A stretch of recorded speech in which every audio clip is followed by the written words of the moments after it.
마태복음 11장 11절 말씀 읽겠습니다.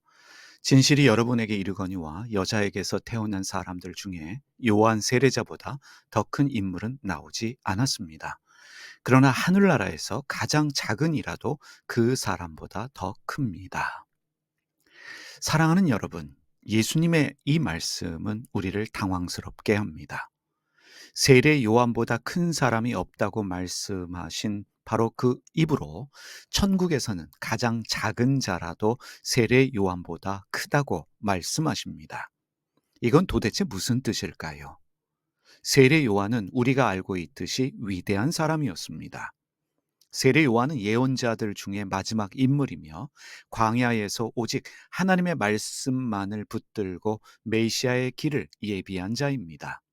그는 중심에 있었고 권위 위에 있었으며 예수님께 직접 소개된 사람이었습니다. 그런데 예수님께서 그 위대함을 넘어서 작은 자가 크다라고 말씀하십니다. 바로 여기서부터 하나님 나라의 전복적인 질서가 드러나기 시작합니다. 우리가 위대하다고 여기는 것들, 성취, 사명, 열심, 종교적 헌신, 이 모든 것을 예수님은 한순간에 내려놓고 작은 자, 곧 이름 없이 살아가는 사람들, 환영받지 못하는 사람들을 하나님 나라의 중심에 놓고 계십니다. 이것은 제가 설교 시간에 몇 번 언급한 데리다의 철학과도 놀랍도록 닮아 있습니다. 자, 그 데리다는 말합니다. 진정한 환대는 내가 무너질 각오 없이는 불가능하다. 환대는 손님에게 이름을 묻지 않는 것입니다. 왜 왔는지, 누구인지, 어떤 신념을 가졌는지조차 묻지 않는 것입니다.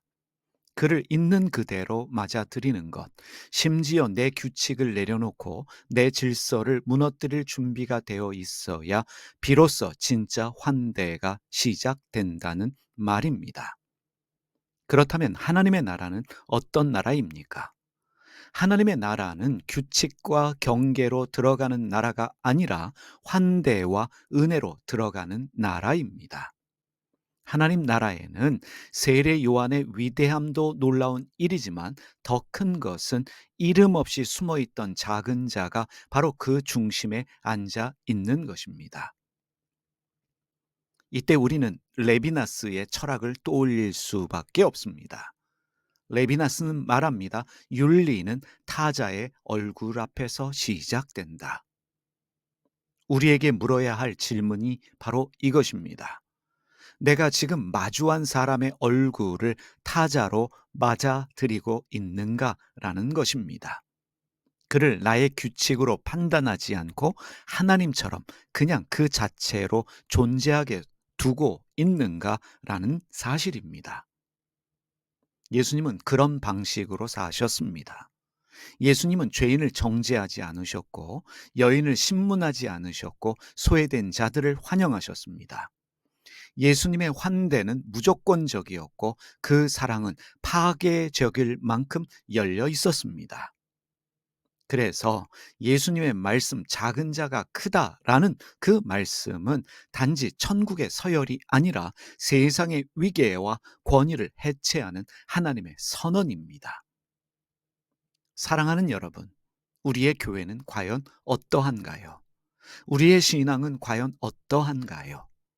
우리는 아직도 세례 요한처럼 누가 더 위대한가를 따지고 있지는 않는가 우리가 질문해야 합니다. 하나님의 나라는 예수님이 말씀하신 하나님의 나라는 작은 자가 크다라고 말씀하십니다. 그 작은 자가 나일 수도 있습니다. 그 작은 자가 나 아닌 타인일 수도 있습니다. 오늘 우리가 소외시키고 있는 무시하는 그 사람일 수도 있습니다.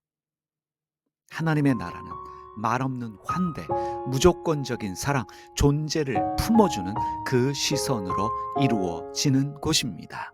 다시 말해, 내가 무시하는 그 사람이, 내가 환영하지 않는 그 작은 사람이 천국에서는 가장 큰 사람일 일 수도 있다는 사실입니다.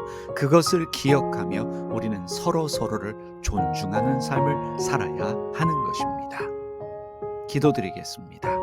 하나님, 우리는 종종 크고 높고 위대한 것을 바라보며 그것을 대단하게 여깁니다. 그러나 우리 주님은 작고 약하고 조용한 이들을 향해 하나님의 나라를 열어주셨습니다. 우리의 눈도 그렇게 열리게 하여 주시옵소서. 타자의 얼굴 앞에서 멈추고 이유 없이 환대하게 하시며 조건 없이 사랑하게 하여 주시옵소서. 주님의 나라, 작은 자들이 가장 큰 자가 되는 그 새로운 공간을 우리가 함께 살아갈 수 있는 은혜를 주시기를 기도드립니다. 내가 작다라고 여기는 그 사람이, 내가 무시하는 그 사람이, 이 사회에 소외된 사람들이 하나님 나라에서는 가장 큰 자로 여김받을 수 있다는 것을 기억하면서 서로를 존중하며 살아갈 수 있는, 배려할 수 있는 우리의 삶이 되게 하여 주시옵소서. 예수님의 이름으로 기도드립니다.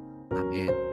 하늘에 계신 우리 아버지가 어떤 분인지를 저희에게 보여주시옵소서. 세상을 바로잡아 주시고 아버지의 뜻이 하늘에서와 같이 땅에서도 이루어지게 하소서. 오늘 저희에게 일용할 양식을 주시고 저희에게 빚진 사람들의 빚을 탕감하여 준 것 같이 저희 빚을 탕감하여 주시옵소서. 저희를 유혹에 빠지지 않게 하시고 나쁜 일을 당하지 않게 하소서.